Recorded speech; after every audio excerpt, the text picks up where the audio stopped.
माँ के आंसू। राधा बहन का इकलौता बेटा अमेरिका में रहता था।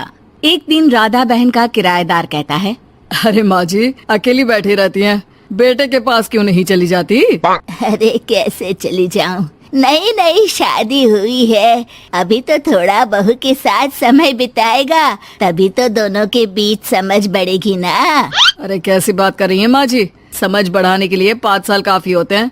5 साल की शादी को कोई नई शादी नहीं कहता। हाँ वो तो है, आया था पिछले साल उसका फोन, पूछ रहा था कैसी हो, पर अब तो काफी साल हो गए कोई फोन भी नहीं आता।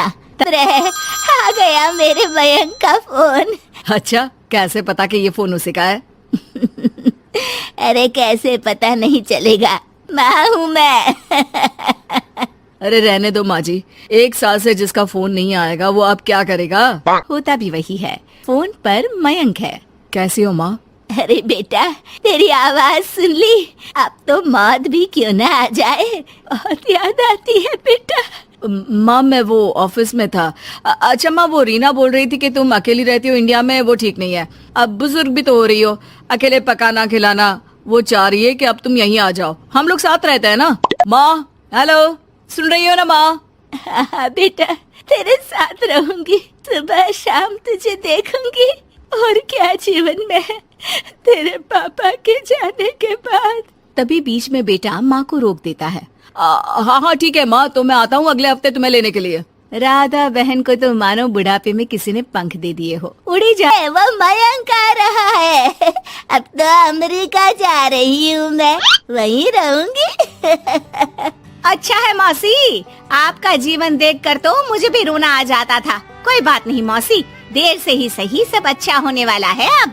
अरे इतना सामान तो 2 साल में भी कभी नहीं खरीदा जो 2 दिन में लिए जा रही हो मौसी। अरे बेटा आ रहा है ना अमेरिका से। अच्छा अच्छा, तो पकवान बनाने की तैयारी चल रही है? हाँ बिल्कुल, उसको बेसन के लड्डू बहुत पसंद है। रात भर भूनना तलना ये सब प्रोग्राम चलता रहता है राधा बहन के घर में। और फिर वो दिन भी आ जाता है जब बेटा घर आता है। कौन? माँ मैं मयंक। ये घर का क्या हाल बना रखा है, न सफाई न धुलाई, कैसा लग रहा है ये घर? घर तो ऐसा ही था बेटा हमेशा से, बस तू थोड़ा कमजोर लग रहा है। क्या हुआ बेटा? ये कमजोर नहीं फिट होता है माँ। वैसे और बता क्या हाल है तेरे? अरे यार ये तुम्हारी हर बात पर रोने की आदत न जाने कब जाकर खत्म होगी। सही कहती है रीना तुम्हारे लिए। रीना बहू क्या कहती है मेरे लिए? यही कि बस यही एक आदत है तुम्हारी माँ की, इमोशनल ब्लैकमेल। अरे यार अब इसमें रोने की क्या बात है? ना ना कुछ नहीं, बहुत दिन बाद तो घर आया ना तो क्या रोएगी? हाँ क्यों? अच्छा ये ले, तेरे लिए रात भर बैठकर ये बेसन के लड्डू बनाए हैं, और ये अचार तुझे बहुत पसंद है ना? पसंद है नहीं माँ, पसंद थे।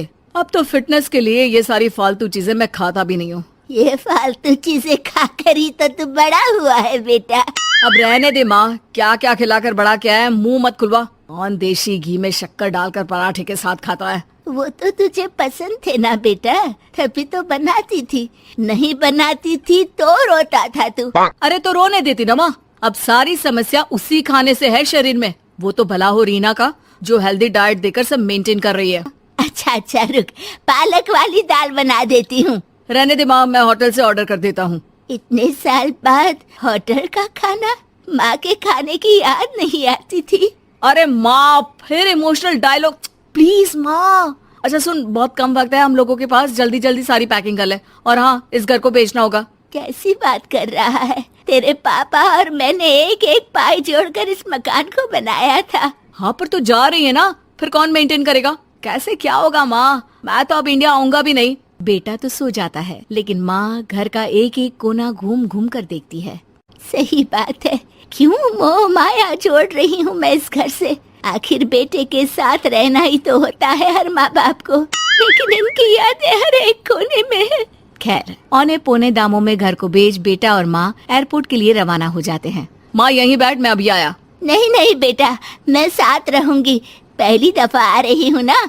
अरे माँ टिकट, बोर्डिंग, सामान, चेक इन, 10 काम है, करके आ रहा हूँ ना। ठीक है जल्दी आ जाना, यहाँ घबराहट होती रहेगी। बेटा माँ को समझाकर चला जाता है। माँ बैठी रह जाती है लेकिन बेटा आता ही नहीं। एयरपोर्ट के लोग बताते हैं कि इस नाम का लड़का तो कब का अमेरिका की फ्लाइट लेकर उड़ चुका है। माँ किसी तरह अपने बीके हुए मकान में ही आ जाती है। मुझे कुछ दिन रहने दो, पता नहीं क्या हुआ, हो सकता है कोई मजबूरी हो बेटे की। नया मकान मालिक कहता है। और माँ जी, कमरा तो मैं आपको दे दूं, पर भाड़े का क्या? पति की पेंशन भी है भैया। ठीक है, आप आराम से रहिए, लेकिन एक बात बताइए, आप किसी रिश्तेदार के घर क्यों नहीं चली जाती? अरे कैसी बात कर रहे हैं आप, मेरा बेटा कभी भी आ सकता है। अगर मैं उसे यहाँ नहीं मिली तो